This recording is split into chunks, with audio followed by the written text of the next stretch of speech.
Ekta, it's really nice to have you here with us. I'm really looking forward to our conversation.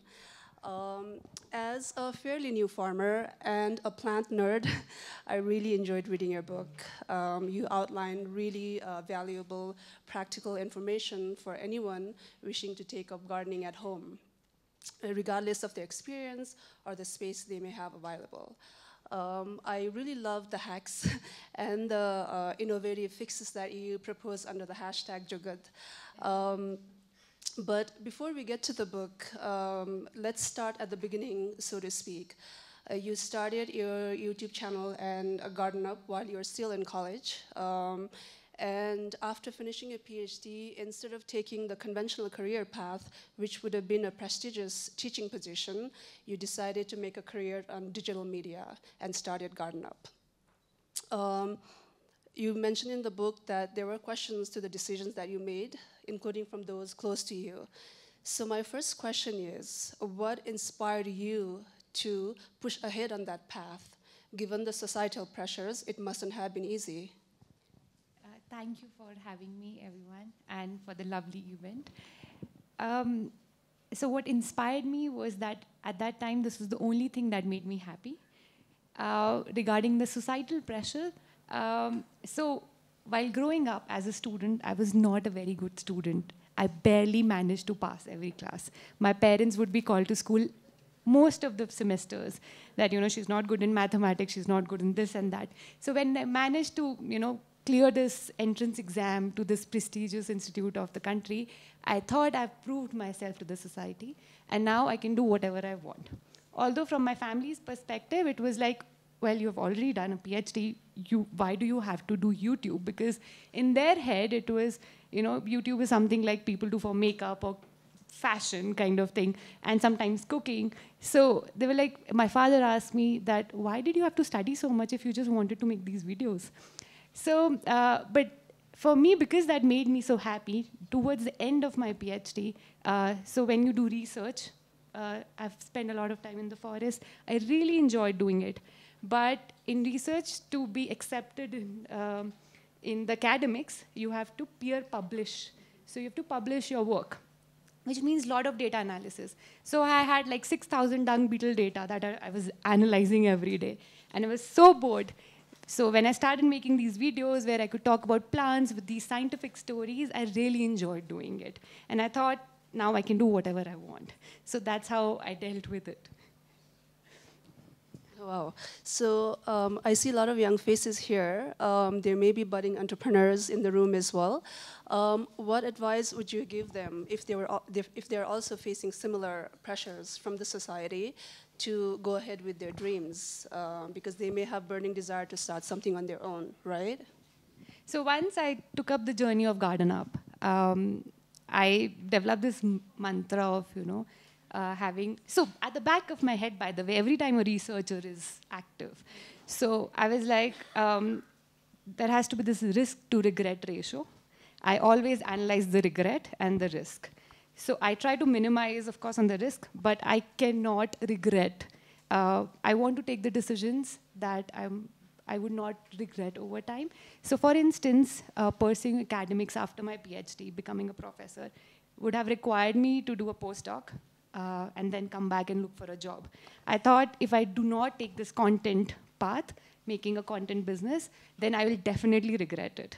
So I took that decision. So my advice to anybody out here is that if you think that you're going to regret not doing this, then better do it, because it's never easy. For instance, in my case, in 2017, when I started, in 2019, when we formed the company, I was single. I had no financial liability. Now I'm a mother. I have financial liability. I have a baby. So, of course, when you do this analysis of regret and risk, your situation could be very different from mine. But, and it's not like, you can go ahead and do anything thoughtlessly. But when you've thought about everything, just make sure that you give it a try, because it's not going to get easier. That's really great advice. Thank you, Ekta.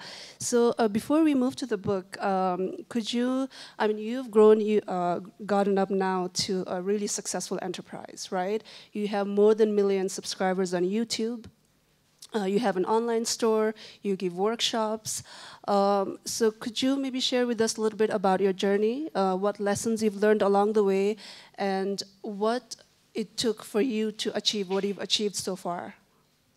Uh, so 2019, when Garden Up started, to somebody it might seem that, it's been just 3-4 years and a lot of things have happened. But for me, it's been over a decade of training. I feel that my research training sort of gave me an experience to handle the unknown. So to draw some parallels, in a PhD, you have to look for a problem that has not been solved. Exactly what an entrepreneur has to do. Look for a problem that hasn't been solved. And then you do a pilot study where you want to see that is this idea good enough. Then you have to look for funding, exactly what you do in a PhD or research. Then you have to figure out logistics. You have to come up with an experimental design, collect data, look for patterns, come to conclusions and build on that. So for my research, I was in Mudumalai, which is in Tamil Nadu. I didn't speak the language. I had to find tribal trackers who could take me through the forest. I had to look for collaborations abroad to bring in money to fund my study, and of course the local logistics as well there. So this research training of over a decade kind of helped me to navigate my way as an entrepreneur. I feel that even a housewife is an entrepreneur because she's always in her head thinking, okay, this dal is over, I need to order this. How do I minimize on spending of the house? What are the different ways that we can manage everything going in the house? So life sort of trained me to be an entrepreneur. And now I'm not really scared of anything. I'm happy to try new things. Yes. So I think now let's move to your book, Garden Up, which came out last year. Your first baby, as you say, because you're a new mother. To talk a little bit about the content of the book, what advice would you give to an aspiring gardener? Some basics any aspiring gardener must know for success of gardening at home, whether they're growing ornamentals or plant for food. So some basics. So my number one suggestion for anybody who's trying to pursue gardening is nobody is born with a green thumb. It takes time to observe and learn your plants. For example, if the leaves are drooping, that means your plant is thirsty, you have to add water. Now, the rate of evaporation in your house compared to my house could be very different. Your house might be south-facing, very hot sun, and lots of light. My house could be north-facing, not a lot of sun, temperature relatively low. So there's no universal answer to that question, that how to go about gardening, but you have to just observe your plants. They kind of communicate. I know people talk to their plants. I don't know if that works, but the way of communication that works with plants is just observe them. I think they're like human babies. Yes, I talk to my plants all the time because I spend a lot of time at the farm, sometimes by myself, so yes. Well, there is research. Sorry. Not yet. So there's research which shows that when you play music to plants, and especially to cattle, the milk production, for instance, in cattle increases. So there are dairy farms in India, for sure, who are now playing music on loudspeakers to have better production of milk. And some research also shows that with plants, they respond to the vibrations. Yes, yes. That makes sense, right? Yeah. So, more and more people are now living in an urban setting, right? In apartment buildings with very little surrounding green spaces, right? So what tips do you have for people living in apartments to green their space, their personal space, however small it may be? So I stay in Mumbai. Horizontal space is very expensive in Mumbai. You have to use the vertical space. And that's my suggestion for anybody living in urban space, is try to optimize on the vertical space, which means you can hang plants, you can put moss stick, anything that helps you to go vertical is my top suggestion for people looking to grow plants in urban settings. Talking about moss stick, when I was reading the book, I didn't know what it was. So I obviously Googled. And your video about moss stick came up on the top of the search. So I think that says a lot. Um, Thank you so much. One thing I really loved in your book is the simple steps you provide for various things, but one of that was making compost at home, right? But what I was surprised to find was that chili is among the food waste to be avoided putting in compost. I didn't know that. You've just been here for a couple of days, but you may have already noticed that chili is sacred to us. Yes, Vietnamese people love Yes, and we consume large quantities of chilies here. So I think it is safe to say that every household in Bhutan will have remnants of chili in their food waste. So I'm curious to know why one should avoid putting chili in the food waste that goes to composting. So, for composting, that means for food waste to become manure, to become khad, to become compost, you need a certain pH, which is about 6 to 7. Anything that goes below 6 becomes acidic. And that's what citric food does, lemon, orange. Chilies also do that. So, if there are like 2, 3 chilies in a kg of food, that's okay. But if, let's say, there are like 250 grams of just chili in 1 kilo of food waste, it will definitely turn the material very acidic and it will slow down the decomposition process. So for instance, earthworms help in vermicomposting, right? For composting. So the skin of earthworms is very sensitive to acidity. They respire through their skin, so that irritates their skin and the decomposition slows down. And same is with microbes. So microbes are the real heroes of composting. And to make them happy, you have to keep the pH on the neutral level, about 6 to 7. Yeah. Okay, so chilies in terms of composting is considered as a citric plant. No, Similar. citric is a different category, Right, but right. all these things make the composition acidic. All right, okay, understood. Okay, maybe now let's talk a little bit about the craft of writing. We are here in a literary festival, after all. You mentioned in your book that you never thought you could become an author. And here you are with your first book, a published author, right? So what inspired you to write your book? Because at the time of writing, you already had a very popular YouTube channel. So It should be who inspired me. Right. Who? So One last thing. I've been asked not to ask multiple questions in the interview, but I'm going to do that anyway at one go. So what were you trying to achieve through this book that you thought you couldn't achieve or hadn't achieved through your YouTube content? So to answer the first question, I think it should be who inspired me to write the book. It was my husband and my editor, because I thought I was incapable of writing. As I said, I was not a very good student in school. I always thought that people who have really achieved in life, very senior professors, are the people who publish, who write.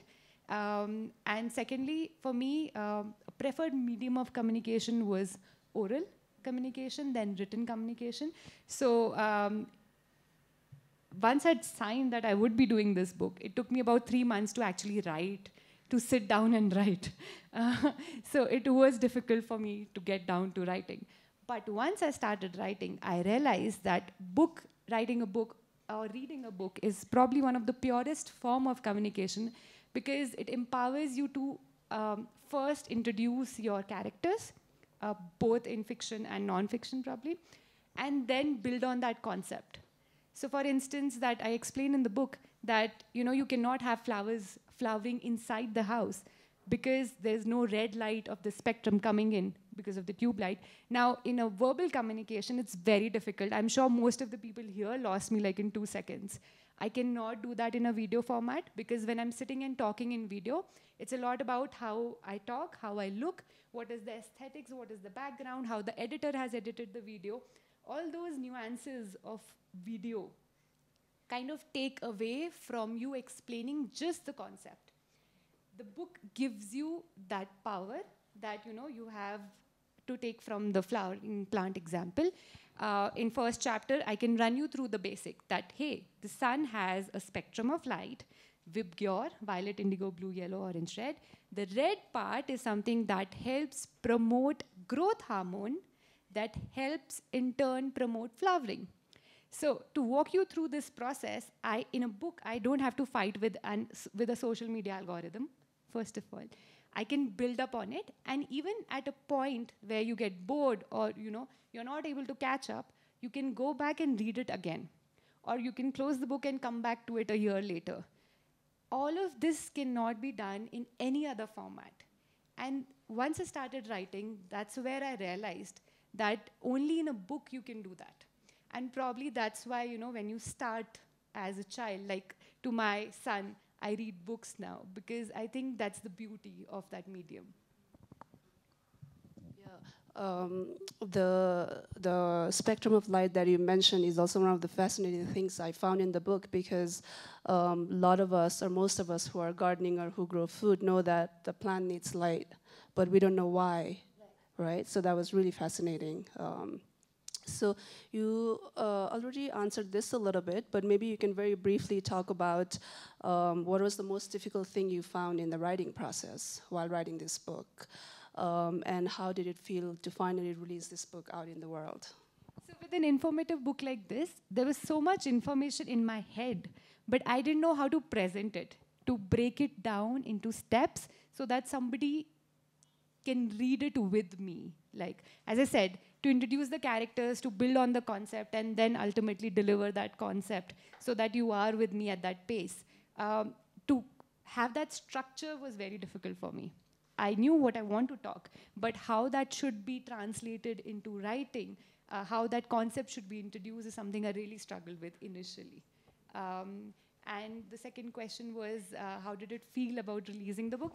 I think it was not about releasing the book, it was about having submitted the first draft, because in my head, this was a hurdle that I managed to cross, because it was a challenge I thought I was incapable of delivering, because there were so many instances in the process of writing where I was like, I can't do it. I don't think I'm capable of doing it. So when I submitted the first draft, I felt the sense of achievement and accomplishment to myself that I can do it. After that, it took like almost just a month to go through the second and third draft. That was easy. The first draft was difficult for me. And that nicely takes me into my next question. So there may be some writers who are working on their first book here, or who maybe are aspiring to become writers, or maybe there are even closet writers who've been writing for a while, but for whatever reason are hesitant to put their work out there. So what advice would you give them? There's not going to be any epiphany. You are not going to wake up one day and be like, aha, today I feel like writing. I kept waiting for it for 3 months. Trust me, that never happened. So you have to get up and you have to write. Once you gain that momentum, that discipline will come. But you have to shut off Instagram, you have to shut off the reels and TikTok in Bhutan, because in India, TikTok is not allowed. But you have to shut off, sit down, and you have to write. Even if you scratch what you wrote the first time, but you have to get in the momentum, and there's no two way about it. Okay, so as a writer, what are you reading right now, if you're reading anything? If being a new mother allows you time to read, and any favorite writers or a book that you would recommend to us? So I took to reading very late in life. In my early 20s, I came across this book, City of Gins, by William Dalrymple. And I realized that reading history can be beyond just learning dates and events, because that's how our education system at least taught us, that you remember the dates and what happened. It was very boring for me to read history in school. But when I read City of Gins, I realized that history can be this beautiful storytelling, and you don't have to mug up the dates to learn about history. And then that category got me really interested. So I read a lot about history, but now it feels very different from what it felt in school. And now recently I'm reading this book called The Last Queen. It's by Chitra Banerjee.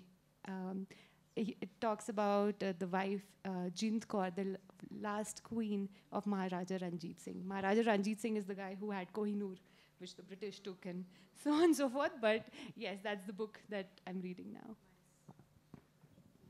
Thank you, Ekta. This almost brings us to the end of our conversation, but before we go, my last question to you is, you've already achieved a great deal, right? You're at the forefront of greening urban households in India and beyond.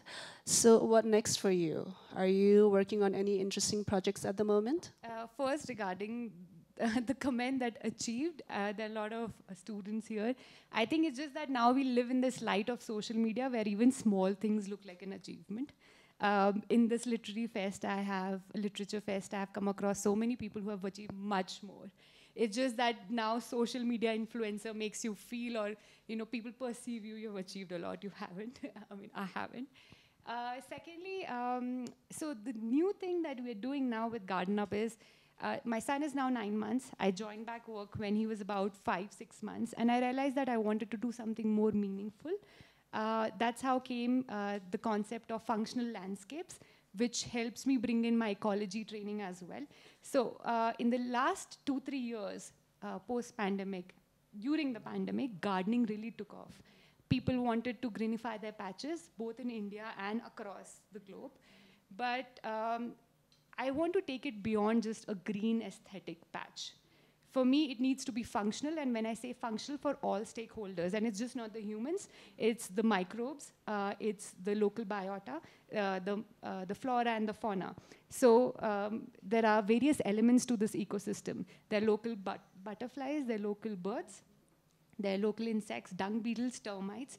For my PhD, I had worked a lot on termites and dung beetles because we realized that in nutrient cycling, termites and dung beetles play a very important role.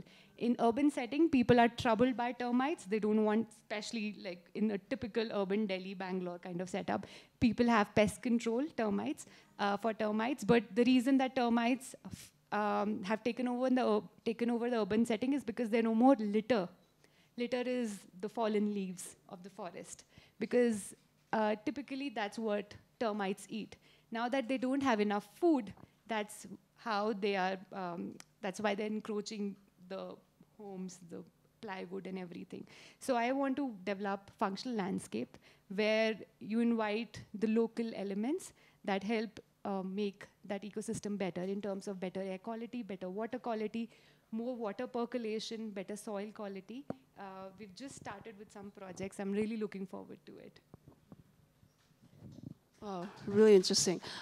Maybe I did say that was my last question, but can I pick on that a little bit? Sure. So what does that look in an apartment, if that can be applied in an apartment setting? It's more for a land setup. But in apartment, for instance, not a lot of people know that Indian government spends a lot of money on lantana camera removal. Lantana is an invasive plant. So the British had this hobby of introducing plants from all their colonies to different colonies. So it came from Latin America. And once lantana established itself in the Indian continent, so it's not only a problem with India, but also Pakistan, Nepal. I've not spotted it yet in Bhutan because it likes a little tropical, little warmer side. But once lantana establishes, it's very difficult to get rid of it. And in most of the forests, from Rajaji in the north, Rajaji National Park, to Muduvalla in the south, Bandipur, the Indian government spends a lot of money just to eradicate it because lantana makes it difficult for the local flora and fauna to use that land. Elephants do not like it. And the problem is that butterflies really like lantana. They come on the flowers and then they disperse the seeds really far. So to control it is very, very difficult. So in simple words, for people like you and me who stay in urban setting, have a balcony, what you could do least is not buy this plant. They are sold in nurseries because they are very easy to care for. And that's where even the functional landscaping comes in, because a lot of landscapers use lantana because it's just very easy to set up and let it grow. You don't have to maintain it. So I think that's why the content part of Garden Up also plays a very important role in educating the general public about these things. Thank you. Thank you, Ekta. So this was a really interesting conversation. Would you like to add anything before we see if there are any questions from the floor? Regarding gardening, I have to just say that I know a lot of people have taken up gardening recently. if you are a serial plant killer, it is okay. Don't be disappointed. You can give it another try. Start with simple plants. The good old money plant, pothos. I know it's a very boring plant. Your parents grew it. My parents grew it. And I was like, this is a boring plant. I want to grow monstera because they look very interesting. But start with simple stuff. Once you gain the confidence, then you can graduate to those Instagrammy plants. So, question, Ekta. Yeah. So, these days when you go to events and functions, they present you these little bonsai plants with, little dotted plastic nodules over them. Yes. Small things which we can bring to our room and keep on our table. How do you maintain those plants? I have 2-3 of these, and I don't know whether to water them or whether to put them out in the sunlight. What is required? So most bonsais are ficus. Ficus is a species, bargad. Is this same? Yes. So there are varieties of ficus in the market, and bonsai is easiest to make with ficus. By the way, Japanese are great at bonsai. The bonsai that we are getting is not up to that level of the Japanese bonsai. Anyhow, so it needs light. A lot of people... like this is good enough? No. So that's what it needs, the red spectrum, and red spectrum does not, the wavelength because is so that it does not come indoor. Blue and green spectrum you can still receive indoors. Tube light also provides that, but not the other parts of light. So it has to be close to a window. And here I also want to talk about, because you rightly raised this question, a lot of plants now are sold in called indoor plants. So if you think about it, no plant is an indoor plant. It is us humans who have come with the concept of this is indoor, this is outdoor, right? All plants grow outdoors.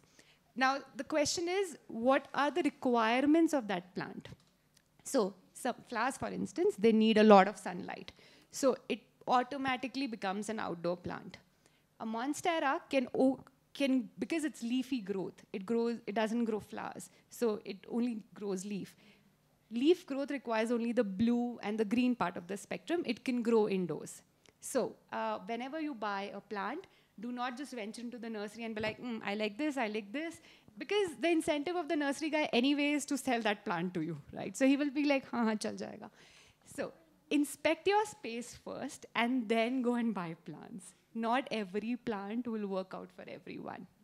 So these small bonsais, they need Yes. exposure to light? Yes, because it's ficus. Ficus needs direct sun. Yes. And about once a week or all the time? All the time. For decorative purposes, you can keep it like once or twice on your table. And do they require water also? Yes, every time the soil dries, add water. And a good way to know when the soil is drying is touch the soil. If it sticks to your finger, do not add water. If it doesn't stick to the finger, then add water. Yes. You know, they say that you should add sugar to, flowers. It lasts longer. It could be because of the sulfur in sugar, but strictly speaking, carbohydrates is not required by plants like humans. They only require nitrogen, carbon from the air, which is CO2, and nitrogen, phosphorus, NPK, and some micronutrients, which I can't see why sugar would provide. Know, these days when you get these bouquets of flowers, they started selling it with these salt or sugar sachets. Yes. So those sachets have, I think, something just for the plant to keep fresh, but they're not live plants, they're cut flowers. Okay. So it will just be, the flower will look nicer for longer days. But for the growth of plant, they do not require carbohydrates in any form, for sure. Eggshells. Yes, eggshells are very good phosphorus source. And phosphorus helps in growth hormone that helps in flowering. All plants? Flowering plants. So if, let's say you put it in money plant, it's not going to make a difference because money plant requires only nitrogen. Nitrogen is required for leafy growth.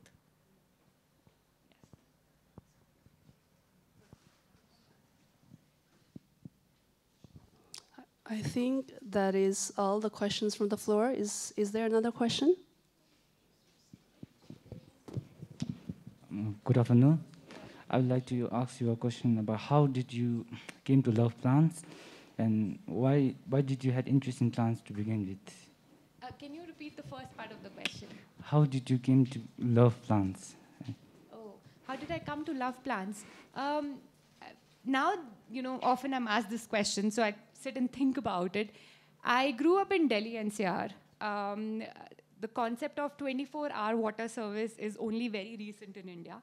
In 1990s, when I was born and growing, water supply was limited to few hours in the morning and the evening. So it was my job to water the plants in the evening with my little bucket. When I was probably 6, 7 years, I would go around watering plants. And I think that's my first connection with plants. I also come from a very rural setup where farming has been an integral part of our community. So in my summer holidays, I would go to my parents' village. And the kind of vegetation there was very different from Noida, where I was growing up, where it was like few potted plants. So in my head, I think I had that curiosity for natural vegetation somewhere. And when I grew up, I realized I want to study them.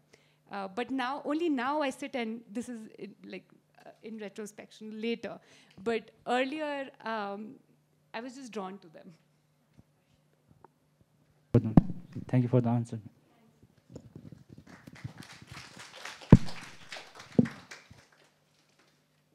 I started gardening on my balcony during the COVID pandemic here in Thimphu. I loved it. I enjoyed it so much. I tried to sow anything that I could. It did not always work, including potatoes. I barely got any potatoes, but the plant was beautiful. I really, really enjoyed it, and I'm continuing to. Maybe not so much vegetables anymore because my balcony, not enough sunlight for me to get any kind of produce. So I feel like it's really, in a way, it's very healing, and it helps you relax. It helps you to, I don't know, a feeling of calm. Yeah. So yeah, what's your experience? Because I love it, and actually I even tried to start a YouTube channel, but it didn't happen. I tried. I have a few videos actually because I loved it so much. But yeah, what's your experience with plants? So I'll have this answer in two parts. One is personal experience and one is published data. So personal experience, I started gardening, as I said, in the later half of my PhD. I was not feeling great emotionally at that point of my life, and that's what I said, it made me happy. So growing plants gave me a sense of accomplishment. I started this tomato from a seed, and look, flowers are coming. Look, the tomato has also come out. So I know that that tomato is not going to be enough for cooking. But those 4 tomatoes is something that gave me that sense of achievement that I grew it. So personally, it gave me that happiness that I really required at that point of my life.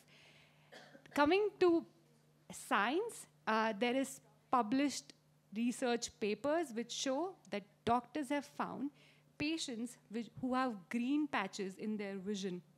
So they had control where there were patients healing without any green patch in their sight. And then there were experiment where patients were having some sort of greenery in their vision. They saw that patients who had greenery in their vision healed better, required less of pain relievers, and the amount of antibiotics or any kind of support that they needed medically was significantly less compared to patients who did not have any greenery in their sight. So there is research which supports that greenery helps in healing. So it's proven.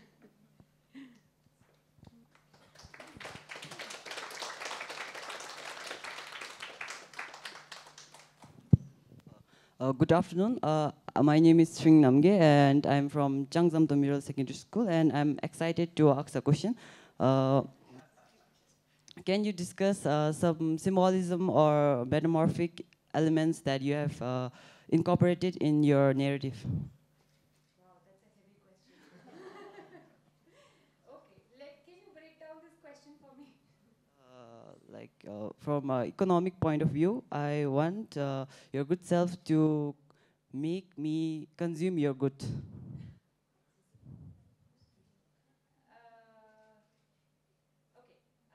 Let's do one thing. What is really you want to know? Tell me that. Some hidden messages that you... So there are parts to it. First is about the education part. That, despite growing up not being a good student and all of that, when I actually started enjoying studies when I went to college. where I realized that, you can study whatever you feel like. You don't have to study the prescribed syllabus, is where I started enjoying education, so to speak. And that gave me the confidence to do whatever with my career, even if it was a path that was less taken. So for somebody like you, I would say that yes, school education is important because it teaches you basic science, history, things that you should know as an adult, even just to have a general conversation with public. You should know about basic things. That is what school education gives you. But once you reach college, you should experiment and you should pursue whatever interests you, because just being a doctor, engineer is no more the defined career path. You can do whatever you feel like. I think that's the hidden message. Thank you for the answer.